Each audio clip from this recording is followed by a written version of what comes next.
A Legião Ardente triunfara sobre o Panteão e Sargeras movia-se para reunir ainda mais demônios à sua causa.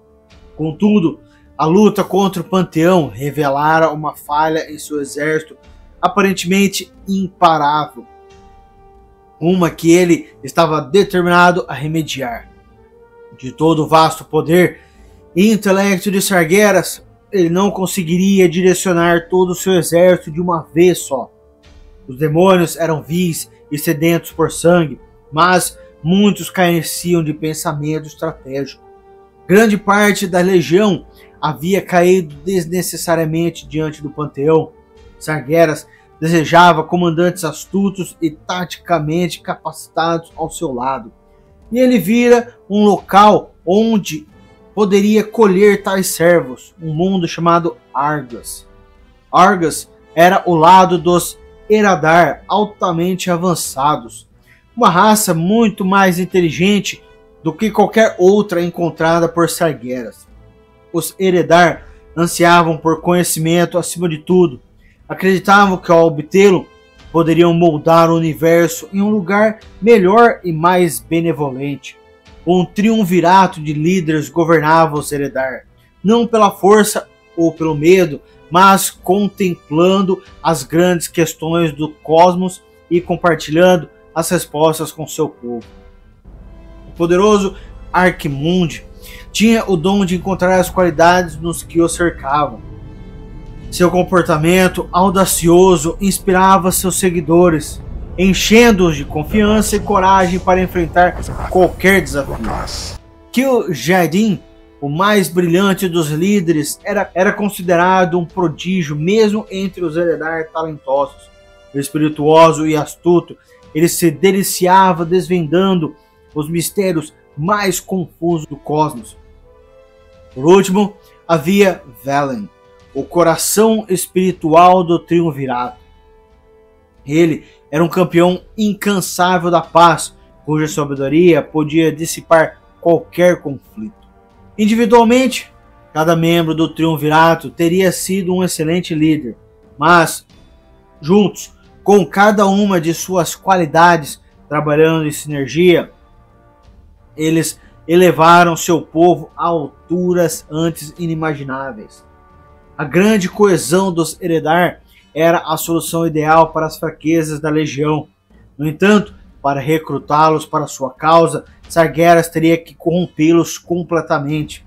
Sob a aparência de um ser radiante e elegante, ele se comunicou com o triunvirato Eredar.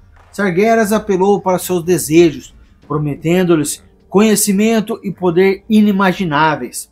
Mostrou-lhes mundos sem conta com os quais poderiam dominar, lugares primitivos que os Eredar poderiam transformar em santuários de paz e pensamento intelectual.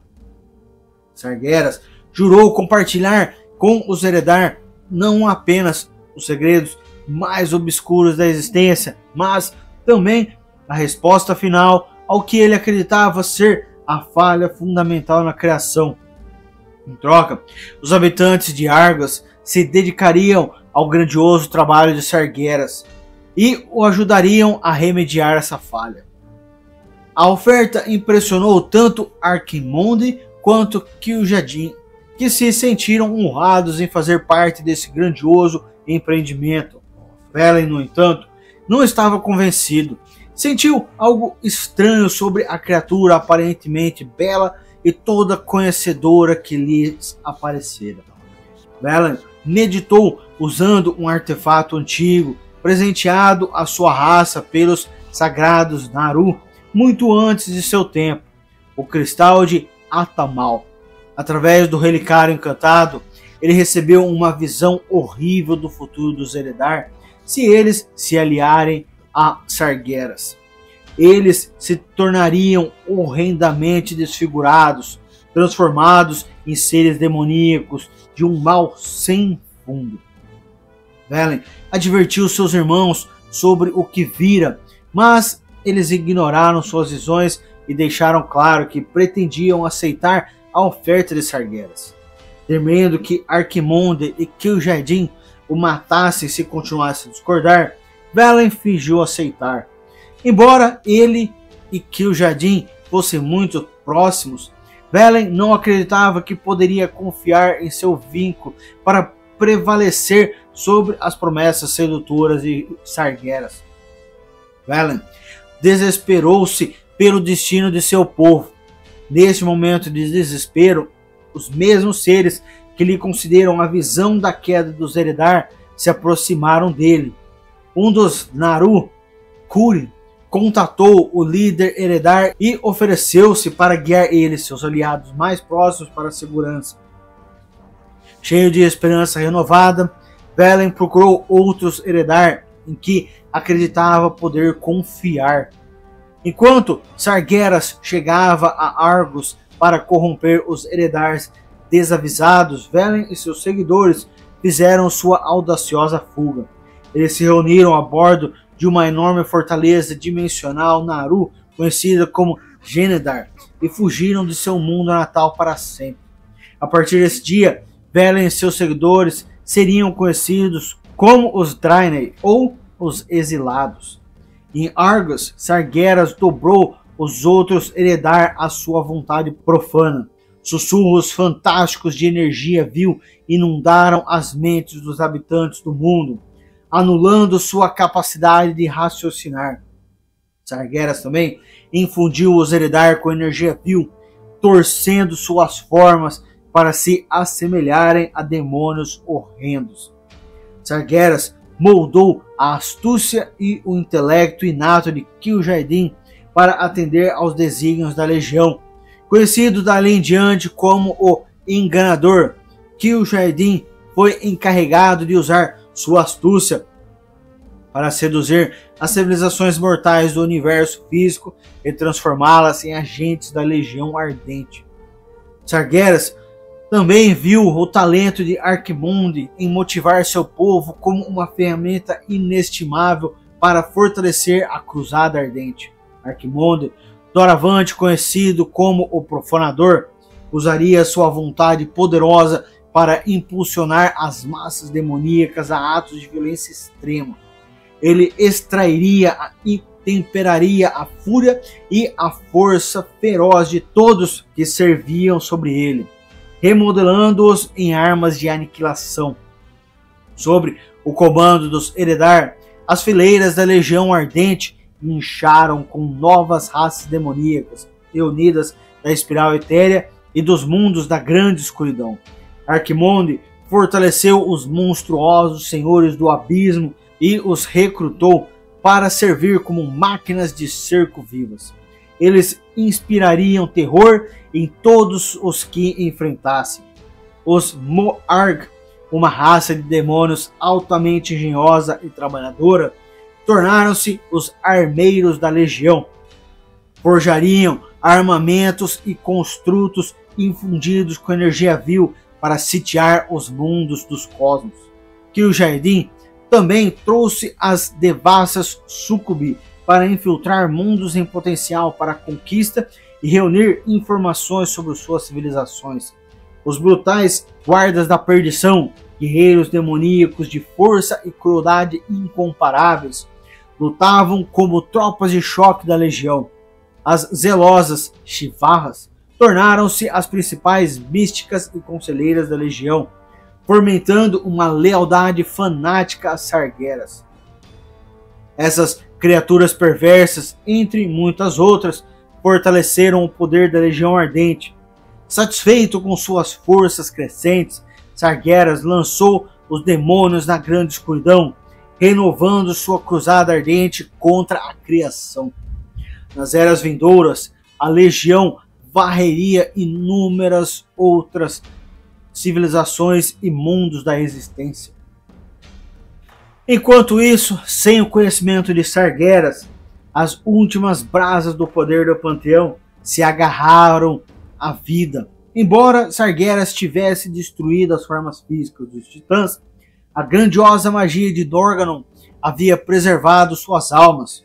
Os espíritos titânicos desencarnados voaram pela grande escuridão em direção ao mundo de Azeroth e seus guardiões.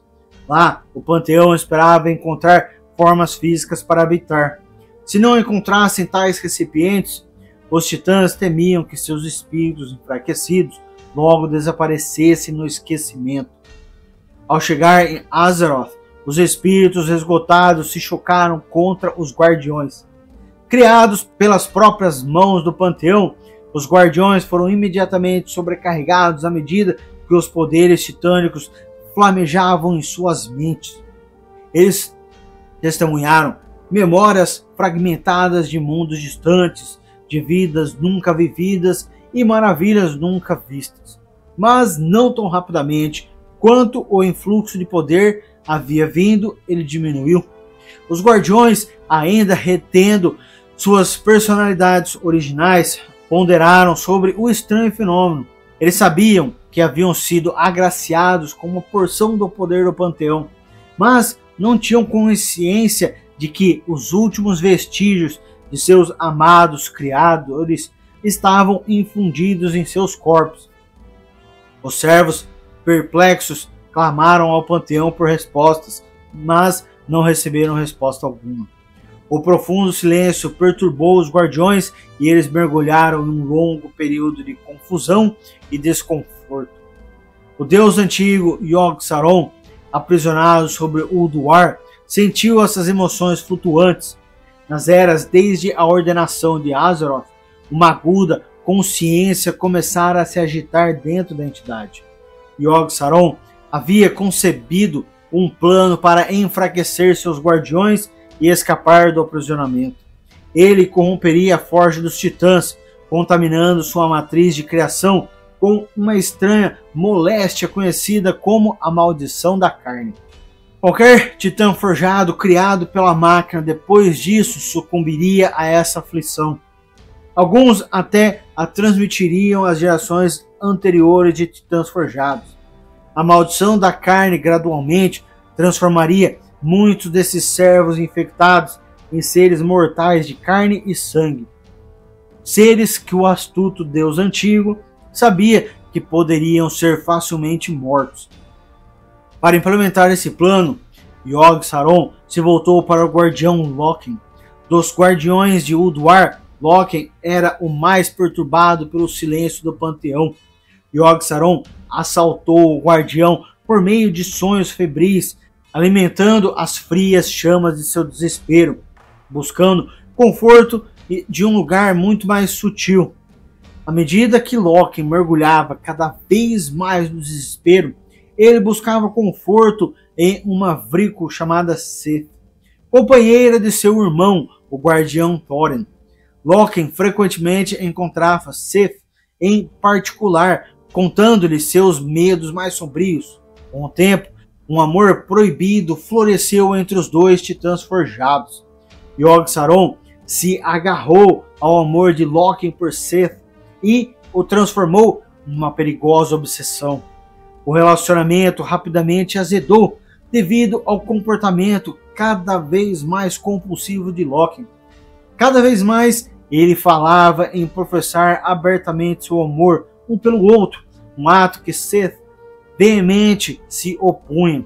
Ela sabia que se Thorin descobrisse o caso, isso poderia arruinar a unidade dos guardiões. Eventualmente, ela rompeu todos os laços com Locke, exigindo que ele a deixasse em paz. O pensamento de perder Seth levou Locke à loucura. Em um acesso de raiva e ciúme, ele atacou ela e a matou. Embora atormentado pela culpa, ele não conseguiu contar a Thorin o que havia feito.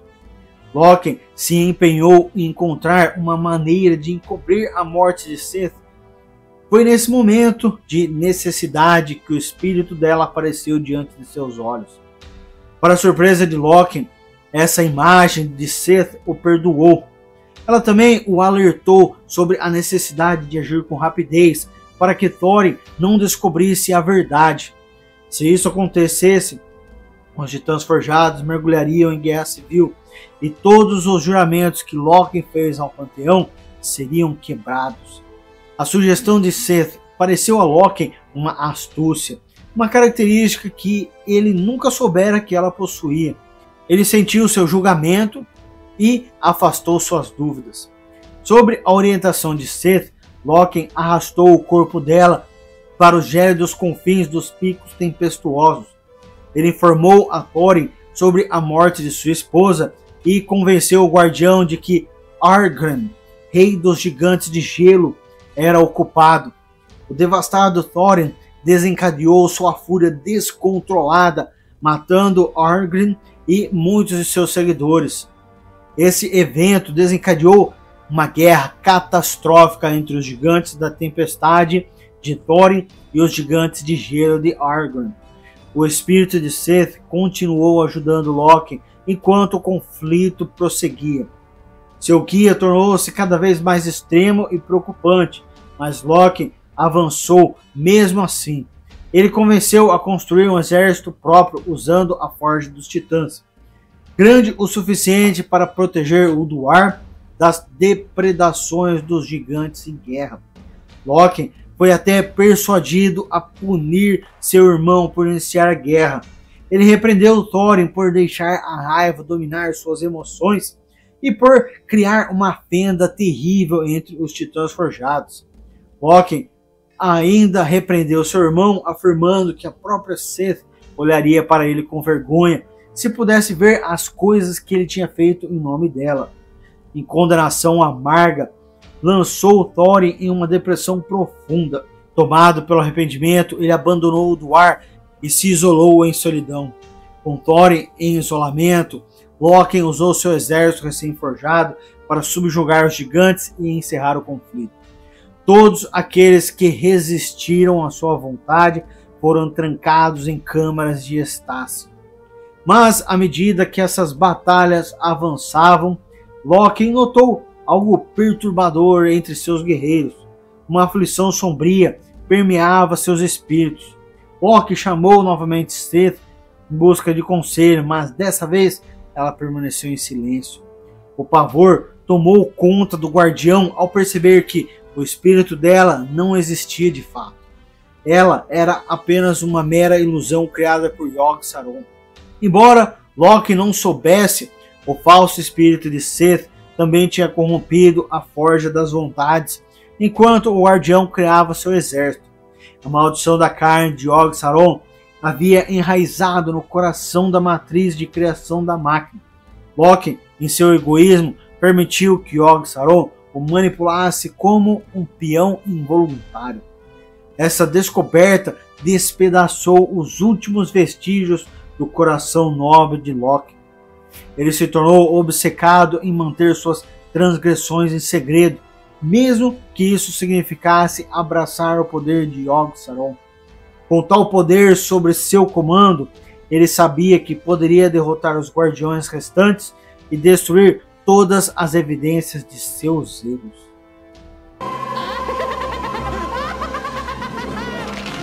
Voltaram, né? E isso é tudo por hoje. Porém, existe muito conhecimento da Ordem para compartilhar.